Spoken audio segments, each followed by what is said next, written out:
there is this concern from some of our European allies of what the United States would look like if we had a second Donald Trump term. However, they're so worried about us.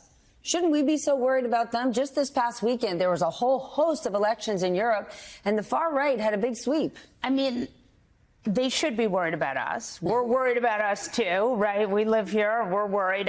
The one thing you can say about Europe is they have these coalition governments. So they don't quite, their president doesn't have the same kind of power. They have multiple parties. You know, many parties can be in power, or percentages of them can be in power. So I don't think it's quite the same as what happens here in the States when a president really, a party really comes into power.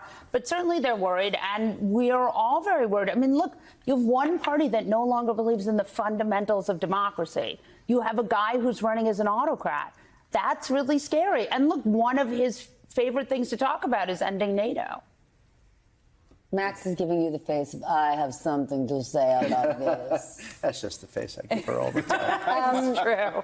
Okay, our European allies are looking at the same polls we are, and they see how well Trump is doing. How does President Biden reassure them, reassure our allies, reassure Ukraine, hey, we got your back? Well, I think, first of all, he should point to the fact that he's beaten him once before. There you go. Right? I think he should point to the fact that since 2016, most of the time when Trump's agenda is on the ballot, the vast majority of the time, it's lost. Now, there is, of course, one audience in which Trump has a resounding popularity, and that is amongst Republican primary voters. Mm-hmm. That's mostly irrelevant when it comes to a general election. And look, the Biden campaign is pointing to one fact. And that is that as Election Day gets closer, or election month, and people begin to wake up to the true stakes of this election and to Trump's real craziness and the craziness of MAGA extremism, they are shifting to Biden in a really dramatic way.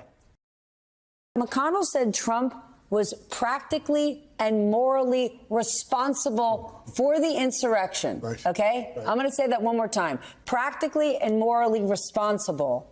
How do you think this meeting's going to go?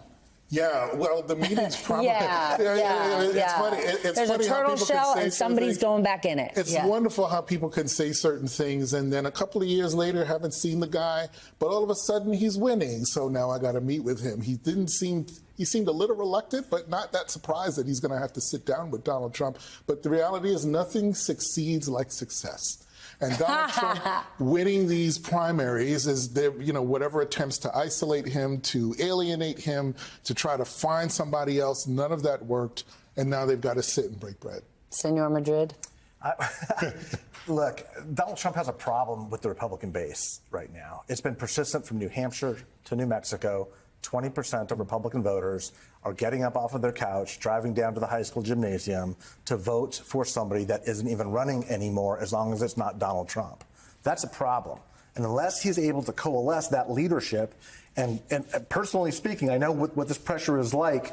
Any Republican who speaks ill or out of turn is going to be bullied and cajoled and forced into fealty behind the leader. And he's not even jumping to make that person they went out and voted for, Nikki Haley. No. He's not even racing to make her his VP. No, and it's a much more significant problem than we realize or that we're talking about. What I will say is this. Both Biden and Trump do have challenges with their respective bases. But Donald Trump has an election day problem that is not showing up in his polling.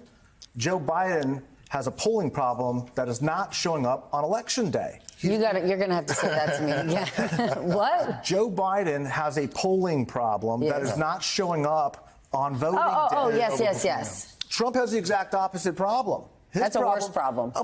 Hey, look, if the map doesn't match the terrain, you follow the terrain. What's really happening on the ground is Democrats are coalescing behind their nominee, and they are not backing Donald Trump at historic levels. And, it's interesting because we both have been at state parties. And one of the things you generally don't hear from Donald Trump is all the money and resources he's going to put behind other candidates who are running elsewhere on the ballot. Okay, not only is he not saying it, but the co-head of the RNC, his daughter-in-law, Laura Trump, has made it clear all dough goes to him. It goes to him, pay off his legal debts and so on. So maybe the Mitch McConnell meeting is, hey, you're the nominee. I couldn't keep that from happening, but at least take care of some of our candidates. As a strategist, you would want that to happen from the top of the ticket. Oh, come on. You think Mitch McConnell's going to say that and Donald Trump's going to go, you're right, get that checkbook out of here. I don't think Donald Trump is going to listen to him. I But mean, if I'm Mitch McConnell, I have to make that point, because otherwise you're going to lose 2 houses if you don't support the rest of the ticket from their perspective. the Trump campaign is saying that the goal of this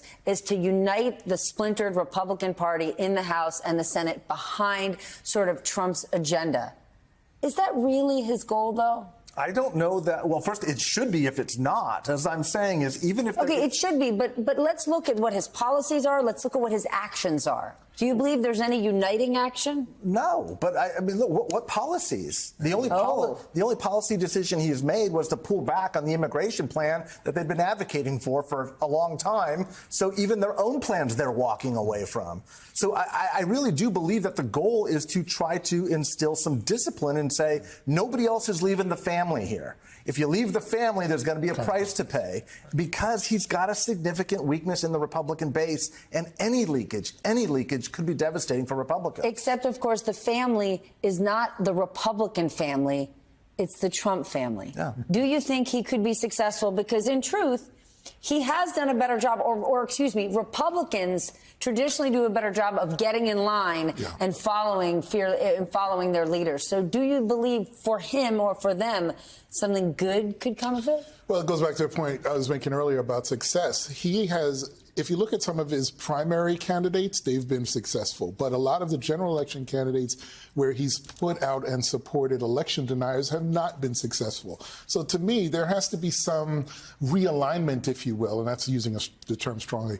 There has to be some realignment of what that strategy is going forward. How does a moderate Republican sit next to a Trump Republican and think that they have the same outcomes in mind? I just don't see, to your point, I don't know that actually can happen right now. And that's why Joe Biden believes that there's an opening, if not just the Nikki Haley voters, but some independents and disaffected Republicans who are like, do you really want to get behind this guy? If you are looking at what's happening in Europe right now, the rise of the far right, and you have Donald Trump at rallies echoing some of those same talking points. If I'm Joe Biden, I'm saying not just who is this guy now, but where is he taking us as a country? Yeah, this is incredibly dangerous. And I imagine that a lot of Republicans are just saying to themselves, well, we're torn on this, and I can't really come out in front and stand with this guy. But to your point, Donald Trump's got to find a way to bring him in line.